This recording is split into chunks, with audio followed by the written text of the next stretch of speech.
BRS party నిట్ట నిలువున చీలబోతోందా? కల్వకుంట్ల కవిత కొత్త party పెట్టబోతున్నారా అంటే అవుననే సమాధానిస్తున్నారు కొంతమంది రాజకీయ విశ్లేషకులు. ఇదే నేపథ్యంలో ఈ అంశం మీద మనం విశ్లేషణ చేసుకునేటువంటి ప్రయత్నం చేద్దాం. ప్రస్తుతం మనతో పాటున్నారు ప్రముఖ రాజకీయ విశ్లేషకులు, ప్రముఖ సీనియర్ జర్నలిస్ట్ సిఎస్ రావు గారు. సార్తో మాట్లాడదాం. సార్ నమస్తే. సార్ నమస్తే. బీఆర్ఎస్ పార్టీ నిట్ట నిలువుగా చీలబోతోందని, కవిత కొత్త పార్టీ పెట్టబోతున్నారు అంటూ ఒక వార్త ఇప్పుడు సోషల్ మీడియాలో చక్కర్లు కొడుతోంది. ఏంటి సార్ ఆ పరిస్థితులు ఉన్నాయి? ఇప్పుడు ఒకటేంటంటే బీఆర్ఎస్ పార్టీ అనేది విలీనం అవుతుంది అనేది చాలా కాలం నుంచి అనిపిస్తుంది. అది ఎక్కడ విలీనం అవుతుంది, ఏ రూపంలో విలీనం అవుతుంది అనే చర్చ కూడా చాలా కాలం నుంచి నడుస్తుంది. దానికి కారణం ఏంటంటే భారత రాష్ట్ర సమితి, తెలంగాణ రాష్ట్ర సమితిని కాస్త భారత రాష్ట్ర సమితిగా మార్చిన తర్వాత తెలంగాణ యాంబియన్స్ అనేది లేదు. కాబట్టి తెలంగాణ సమాజం దీన్ని యాక్సెప్ట్ చేయట్లేదు అనేటువంటి భావన పార్టీలోని అంతర్గతంగా బలంగా ఉంది. పార్టీ రాష్ట్ర సమావేశాల్లో కూడా చాలామంది ఈ బీఆర్ఎస్ అనే దాన్ని తీసేద్దాం, మళ్ళీ మనం టీఆర్ఎస్ని తీసుకొచ్చుకుందాం అనేటువంటి అభిప్రాయాన్ని చాలామంది వ్యక్తం చేశారు. సావధానంగా కూడా పార్టీ అధిష్టానం వింది అనేది కూడా అప్పట్లో వచ్చినటువంటి న్యూస్. అయితే బీఆర్ఎస్ పార్టీ అవతారం ఎలా ఎత్తింది? అవతరణ బీఆర్ఎస్ పార్టీ అనేది ఒక దాన్ని పెట్టి దాంట్లో టీఆర్ఎస్ని విలీనం చేశారు. విలీనం చేసి కారు సింబల్ అలా ఉంచుకున్నారు. So BRS party car symbol వచ్చింది. ఇప్పుడు మళ్ళీ రివర్స్లో టీఆర్ఎస్ పార్టీలో బీఆర్ఎస్ని విలీనం చేసి మన టీఆర్ఎస్ పార్టీని ఉంచుకుందాం అనే ఆలోచన ఉంది. దీనికి సంబంధించినటువంటి ప్రయత్నాలు ఢిల్లీలో పెద్ద ఎత్తున గత సంవత్సర కాలం నుంచి చేస్తున్నారు. ఓడిపోయినప్పటి నుంచి 2023 ఎన్నికల్లో ఓడిపోయినప్పటి నుంచి రకరకాల ప్రయత్నాలు చేస్తున్నారు. కానీ అక్కడ కొన్ని ఎన్నికల కమిషన్ సంబంధించిన నామ్స్ కానీ లీగల్ ఇష్యూస్ కానీ ఉంటాయి. అవి ఫుల్ఫిల్ చేసుకునేటువంటి పరిస్థితిలో లేదు. అందువల్ల బీఆర్ఎస్ పార్టీయే ఉండాలి అంతే, టీఆర్ఎస్ పార్టీ వీళ్ళకు ఉండే అవకాశం లేదు. దానికి కారణం ఏంటంటే తెలంగాణ రాష్ట్ర సమితి టీఆర్ఎస్ పార్టీ అనేది ఒకళ్ళు రిజిస్టర్ చేస్తున్నారు ఎలక్షన్ కమిషన్ దగ్గర. కాబట్టి టీఆర్ఎస్ అనేది రాదు, తెలంగాణ రాష్ట్ర సమితి అనేది రాదు. ఎందుకంటే తెలంగాణ రైతు సమితి ఉంది. ఎప్పుడైతే టీఆర్ఎస్ పార్టీని బీఆర్ఎస్లో విలీనం చేశారో అప్పుడు తెలంగాణ రైతు సమితి అనేది ఒకటి రిజిస్టర్ అయింది. కాబట్టి మళ్ళీ వచ్చేటువంటి అవకాశం లేదు. ప్లస్ అబ్జెక్షన్స్ కూడా రైజ్ చేస్తారు. కాబట్టి ప్రస్తుతం ఢిల్లీలో కూడా అనుకూలమైన పరిస్థితులు బీఆర్ఎస్ పార్టీకి లేవు అనేది, పూర్తి స్థాయిలో సహకారం అందించట్లేదు. కొంతమేరకు అందుతుంది, బట్ పూర్తి స్థాయిలో సహకారం అందట్లేదు కేంద్ర ప్రభుత్వం నుంచి అని చెప్పి వినిపిస్తుంది రాజకీయ వర్గాల్లో. కాబట్టి బీఆర్ఎస్ పార్టీ విలీనం అనేది లేదు.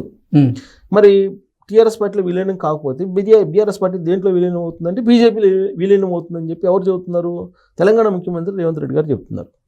దానికి ప్రతిఫలంగా కేసీఆర్ గారినేమో గవర్నరు, కేటీఆర్ గారినేమో కేంద్ర మంత్రి, కవితకేమో రాజ్యసభ ఇలా ఇచ్చే ఒప్పందం కుదిరింది. ఆ ఒప్పందానికి ఒప్పుకుంది కల్వకుంట్ల ఫ్యామిలీ. దానికే ఇప్పుడు ఆ ప్రాసెస్ జరుగుతుంది. ముందు తొలి విడతగా కవితను బెయిల్ మీద బయటికి తీసుకొచ్చుకు రాగలిగారు అనేది ఆయన అప్పట్లో చెప్పినటువంటి మాట. దాని మీద సుప్రీంకోర్టు కూడా వీళ్ళు ఏదో కంప్లైంట్ చేస్తే కొంత సీరియస్ కూడా అయ్యింది. ఆ తర్వాత దాని ప్రస్తావన లేదు. అయితే ఇప్పుడు తాజాగా కవిత గారు బయటకు వచ్చారు. 4 రోజుల క్రితం కేటీఆర్ గారు ఏమన్నారు? నేను రాజకీయాల నుంచి వైదొలుగుతున్నాను టెంపరీగా అనేటువంటి కామెంట్ చేశారు ఆయన. అసలు ఎందుకు రాజకీయాల నుంచి నేను విరమించుకుంటున్నాను తాత్కాలికంగా అనేటువంటి స్టేట్మెంట్ చేశారు అనేది ఒక చర్చ నడిచింది గత 2 రోజుల నుంచి కూడా. దీని వెనుక కవితని ప్రమోట్ చేస్తున్నారు కేసీఆర్ గారు. అందుకే కేటీఆర్ గారు ఇలాంటి స్టేట్మెంట్ అసహనంతో ఇవ్వడం జరిగింది అనేది పార్టీ వర్గాల్లో కొన్ని పాకెట్స్లో వినిపించినటువంటి మాట. ఈ లోపుగానే కవిత ఆల్రెడీ బయటకు వచ్చారు. 2 రోజుల నుంచి కవిత యాక్టివ్ అయ్యారు. కవిత యాక్టివ్ అయ్యి రేవంత్ రెడ్డి గారి ప్రభుత్వం గురించి కూడా కామెంట్లు చాలా సీరియస్గా చేయడం జరిగింది. ఆ సీరియస్ కామెంట్లో ఒక కామెంట్ మనం గుర్తు చేసుకుంటే కనుక, మీ గురువుకే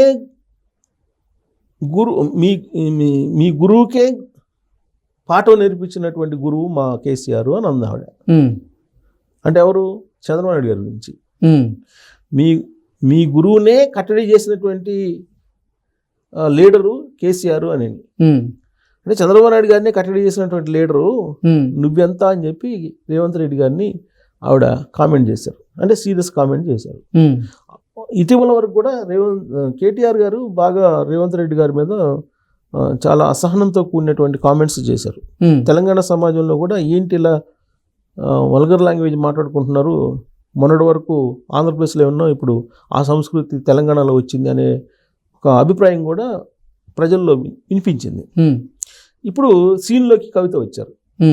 కవిత వచ్చి చంద్రబాబు గారిని లాగారు సీన్లోకి. ఇది ఒక ఎత్తు అయితే, ఆవిడ ఎప్పటి నుంచో తెలంగాణ జాగృతి అనేదాన్ని నిర్వహిస్తున్నారు.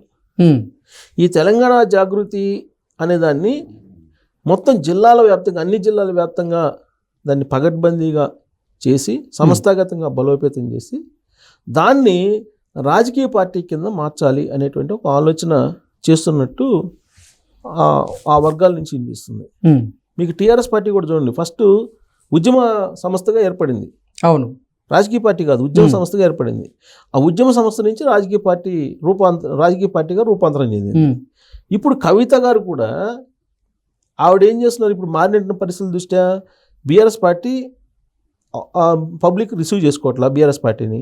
అది తెలంగాణ యాంబియన్స్ లేదు దాంట్లో, తెలంగాణ అనేటువంటి పదవే లేదు దాంట్లో. అలాంటప్పుడు దాని యాంబియన్స్ లేదు కాబట్టి ప్రజలు పట్టించుకోవట్లేదు ఆ పార్టీని అనేది ఒక అభిప్రాయం ఉంది పార్టీలో. ఇప్పుడు దానికి విరుగుడుగా ఉండేటువంటి ఆప్షన్స్ వెతుక్కున్నారు. టీఆర్ఎస్ పార్టీని మళ్ళీ తీసుకురావాలనుకున్నారు, దాని ఛాన్స్ లేదు. సో ఇప్పుడు తెలంగాణ యాంబియన్స్ ఉండేలాగా ఏం చేయాలి? ఉండేటువంటి అవకాశం ఒకటి కళ్ళెదురు కనిపిస్తుంది. ఏంటది? తెలంగాణ జాగృతి.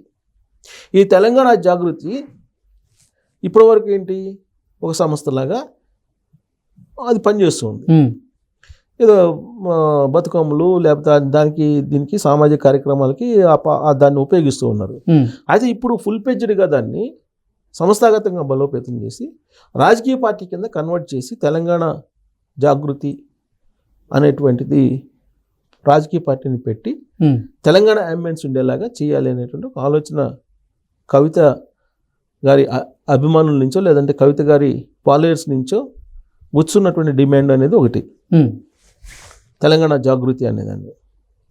అసలుకే ఇప్పుడు రేవంత్ రెడ్డి గారు ఏమంటున్నారు, జైలుకి వెళ్ళినటువంటి వాళ్ళు సీఎంలు కావాలి, సీఎంలు అవుతారు అనేటువంటి సెంటిమెంట్ని నమ్మితే ఫస్ట్ కవిత సీఎం అవుతారని చెప్తున్నారు.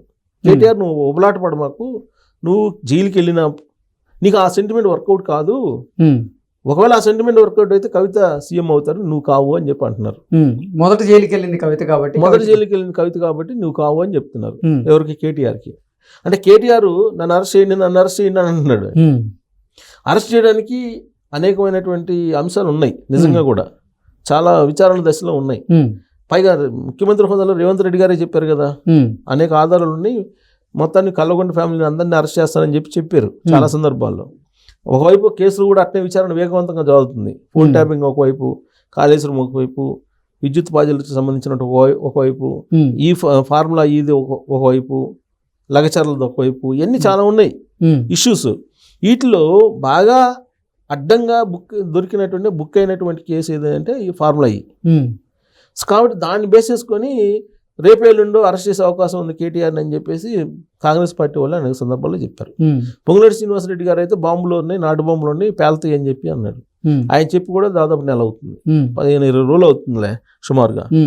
సో ఎక్కడ పేల్ల తుస్సుమన్న ఈ బాంబులు అని చెప్పి బీఆర్ఎస్ పార్టీ వాళ్ళు అంటున్నారు. ఇలాంటి పరిస్థితుల్లో రాబోయేటువంటి రోజుల్లో ఈ బీఆర్ఎస్ పార్టీ అనేది వర్కౌట్ కావట్లేదు సెంటిమెంట్ పరంగా. కాబట్టి మనం మళ్ళీ అధికారంలో రావాలంటే తెలంగాణ అనేది వినిపించేలాగా ఒక పార్టీ కావాలి, అదే తెలంగాణ జాగృతి. ఈ తెలంగాణ జాగృతి రాజకీయ పార్టీగా రిజిస్టర్ చేసి దాని ద్వారా ప్రచారంలోకి వెళ్తే అనుకూలమైనటువంటి ఫలితాలు వస్తే కనుక కవితనే సీఎంగా ప్రమోట్ చేయాలి, సీఎంగా అవకాశం ఇవ్వాలి అనేటువంటిది కల్వకుంట కాంపౌండ్లో నడుస్తున్నటువంటి ఒక చర్చ. ఆ దిశగా అడుగులు పడుతున్నాయి అనేది, ఆ దిశగా కనుక అడుగులు పడుతున్న ప్రచారం కనుక నిజమైతే ఇప్పటి వరకు కవిత కాబోయే సీఎం అనేటువంటి ఒక ప్రచారం ఉంది కదా, జైలుకి వెళ్ళి వచ్చారు కాబట్టి, ఆవిడ జైలుకి వెళ్ళి వచ్చారు కాబట్టి కాబోయే సీఎం అని చెప్పేసి జైలుకి వెళ్ళి వచ్చిన తర్వాత మరుసటి రోజు నుంచి పెద్ద స్లోగా నిలబడుతుంది. అది నిజం కావాలంటే తెలంగాణ జాగృతి అనేది రాజకీయ పార్టీగా ముందుకు తీసుకెళ్ళాలి. బీఆర్ఎస్ పార్టీ వల్ల కాదు అనేది ఒక నిర్ధారణకు వచ్చినట్టు తెలుస్తుంది. సో కాబట్టి కల్వకుంట ఫ్యామిలీలో ఈ కారు బ్యాచ్లో నడుస్తున్నటువంటి రకరకాల చర్చల్లో ఇదొక అంశం. ఓకే. మరి ఇది వర్కౌట్ అవుతుందనంటే మరి కవిత గారు వాళ్ళ అభిమానులతో కానీ లేదంటే కొంతమందితో కానీ రాబోయేటువంటి రోజుల్లో ఇంకా స్పీడ్గా ఆవిడ ముందుకెళ్ళడానికి ప్రయత్నం చేస్తున్నారంట. ఇప్పుడు 4-5 తారీఖుల్లో తెలంగాణ జాగృతికి సంబంధించినటువంటి మీటింగ్లు అన్ని జిల్లాల్లో పెట్టాలని ఆదేశించారు ఆవిడ. ఓకే. పెట్టిన తర్వాత ఆవిడ ఏం చేస్తారనేది చూడాలి. రాజకీయ పార్టీకి కింద దాన్ని కనుక కన్వర్ట్ చేసి రిజిస్టర్ చేస్తే మాత్రం ఖచ్చితంగా కొత్త పార్టీ కవిత ఆధ్వర్యంలో వచ్చే అవకాశం ఉందని చెప్పి మనం అంచనా వేయచ్చు. Okay sir, thank you so much. Thank you.